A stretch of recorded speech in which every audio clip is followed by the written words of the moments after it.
Hello बच्चों, good morning. तो आज हम बिहार बोर्ड का हिंदी क्लास 10th का बुक चैप्टर नंबर 9 कवर करेंगे, जैसे कि आप लोग देख पा रहे होंगे स्क्रीन पे। तो चैप्टर कवर करने से पहले हम आपको बता दें, अगर आप अभी तक चैप्टर 1 2 3 4 5 6 7 8 यानी कि जो पिछला चैप्टर है अभी तक आप कवर नहीं किए हैं तो वो जाके पढ़ाई करो, फिर यहाँ तक आना। यानी कि आप शुरू से पढ़ाई करोगे तो कुछ ज़्यादा समझ में आएगा, इसलिए कर रहे हैं। तो खैर ये सब अपनी जगह है।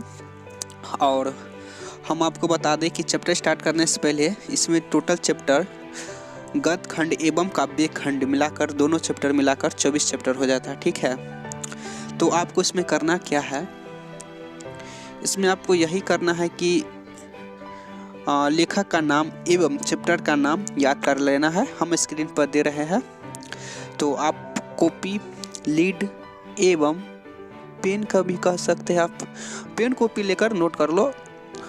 ठीक है, और यहाँ से इसलिए याद कर लो क्योंकि यहाँ से 10 से 12 नंबर ऑब्जेक्टिव के रूप में पूछा जाता है परीक्षा में। तो ये भी आए, एक तरह से बुझ लो 10 से 12 नंबर कवर हो रहा है सिर्फ एक पन्ना से, कम बहुत है। तो आपको याद इस प्रकार करना है, हम बता दे रहे हैं। चैप्टर का नाम याद कर लेना, उसके बाद उनके लेखक का नाम याद कर लेना, और साथ में आपको यह भी याद कर लेना है कि जैसे कि सर में विभाजन और जातिवार था, निबंध में लिखा गया है विष के दांत, कहानी में लिखा गया है भारत से हम क्या सीखे, भाषण में लिखा गया है नाखून क्यों बढ़ते हैं, ललित निबंध में लिखा गया है ईटीसी।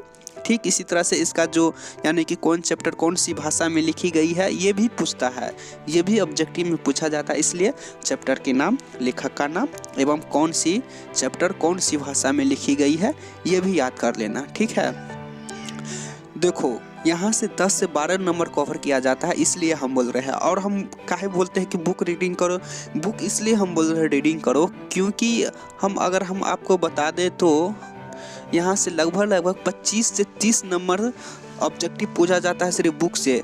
अरे अब तो बिहार बोर्ड में सिर्फ क्या रह गया है, सिर्फ ऑब्जेक्टिव ही रह गया है, इसलिए से आप ऑब्जेक्टिव पर ज़्यादा ध्यान दो। तो हम चैप्टर की ओर बढ़ते हैं, उससे पहले यहाँ पे कुछ हजारी प्रसाद द्विवेदी द्वारा कुछ हिंदी भाषण दिए गए हैं, तो ये हम पढ़ लेते हैं। पूछा नहीं जाता है लेकिन हमारा राष्ट्रीय भाषा हिंदी है, तो हिंदी के बारे में जानना बहुत ज़रूरी हो जाता है। तो हम स्टार्ट करते हैं। हिंदी साधारण जनता की भाषा है, जनता के लिए उसका जन्म हुआ था, और जब तक वह अपने को जनता के काम की चीज़ बनाए रहेंगे, जनचित्त में आत्मबल का संचार करते रहेंगे, तब तक उसे किसी से डर नहीं है। वह विरोधों और संघर्षों के बीच ही पली है। वह किसी राज शक्ति की उंगली पकड़कर यात्रा तय करने वाली भाषा नहीं है, अपने आप की भीतरी शक्ति से महत्वपूर्ण आसान अधिकार करने वाली अद्वितीय भाषा है। तो यह हजारी प्रसाद द्विवेदी द्वारा लिखी गई हिंदी साधारण जनता की भाषा है। देखो पूछा नहीं जाता, लेकिन हमारा राष्ट्रीय भाषा हिंदी है, तो हिंदी के बारे में जानना बहुत ज़रूरी हो जाता है। तो अब हम चैप्टर की ओर पढ़ते हैं। तो चैप्टर नंबर 9 है।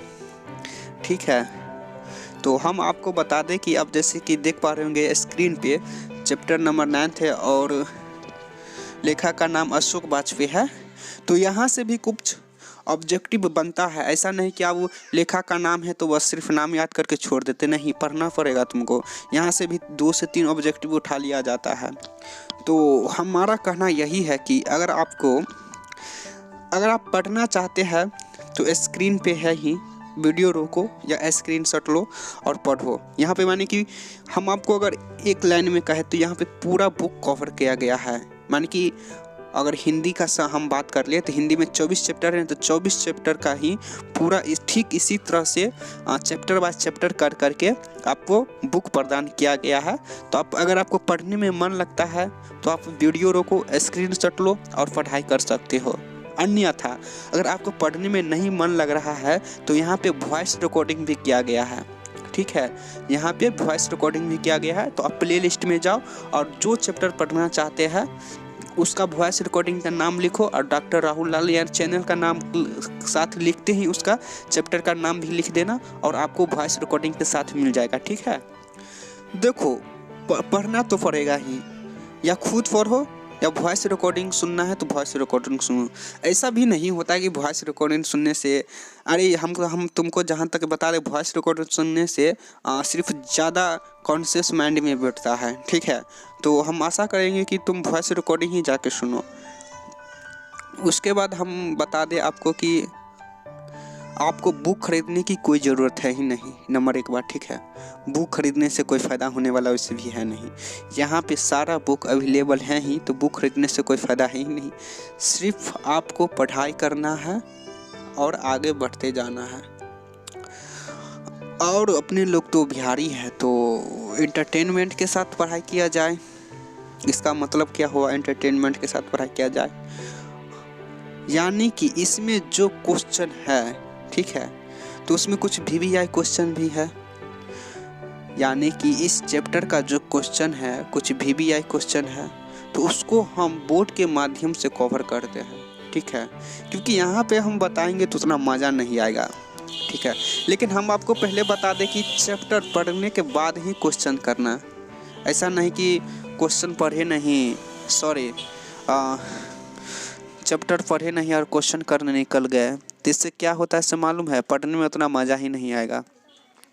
पढ़ने में मज़ा क्या नहीं आएगा, जब एक बार तुम बुक यानी कि रीडिंग कर लोगे, उसके बाद मालूम है ऑटोमेटिक हमारे हिसाब से 50% से ज़्यादा तुम खुद क्वेश्चन का आंसर लिख के आ जाओगे या क्वेश्चन का टिक मार के आ जाओगे, अगर वॉइस रिकॉर्डिंग सुन लिया या पढ़ लिया तो ही।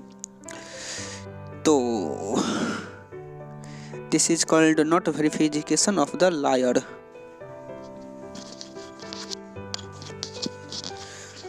तो मेन काम है पढ़ो, नहीं तो वॉइस रिकॉर्डिंग सुनना है तो सुनो। और जैसे कि आप लोग देख पा रहे होंगे इसमें कुछ क्वेश्चन आंसर है, ठीक है। तो इसमें सभी क्वेश्चन याद करने की कोई ज़रूरत है ही नहीं। आप बोलोगे क्यों नहीं क्वेश्चन याद करने, सिर्फ इसमें से अगर हम आपको बता दें, इसमें से सिर्फ 3 से 4 ऐसे क्वेश्चन है जो कि बार बार पूछा जाता है, इस बार नहीं तो उस बार नहीं तो इस बार, यानी कि 2-3 साल के अंतराल करके 1-1, 2-2 क्वेश्चन को इधर से उधर करके पूछा जाता है। तो ऐसा भी नहीं है कि हम नहीं बताएंगे, बोर्ड के माध्यम से हम आपको सब बताएंगे, ठीक है। और ऐसा भी नहीं है कि हम नहीं बताएंगे, बोर्ड के माध्यम से हम आपको सभी क्वेश्चन का आंसर बताएंगे, लेकिन इसमें जो 3 से 4 क्वेश्चन भी आए हैं उस पर हम ज़्यादा ध्यान देंगे, ठीक है। तो चलते हैं बोर्ड के माध्यम पर और वहीं पे सारा कुछ कवर किया जाएगा। तो आपको प्लेलिस्ट में जाना है और प्लेलिस्ट में वहीं से प्लेलिस्ट में NCERT हिंदी क्लास 10th करके बिहार बोर्ड करके अथी प्लेलिस्ट बना होगा, तो आप चैनल सब्सक्राइब कर लीजिए, प्लेलिस्ट में जाइए और वहाँ पर VVI क्वेश्चन का लाभ प्रदान कीजिए। तो लाभ उठाइए या प्रदान कीजिए, बात बराबर पड़ता है। अब हम भी देखो, हम यहाँ पे वॉइस कटिंग भी कर सकते थे, क्या वॉइस कटिंग फटिंग करे, चलो सब ठीक है। तो हम आपको बता दें कि यहाँ पे शब्द निधि भी आप देख पा रहे होंगे, तो शब्द निधि पढ़ लो, याद करने की कोई ज़रूरत है ही नहीं, क्योंकि नहीं पूछा जाता है।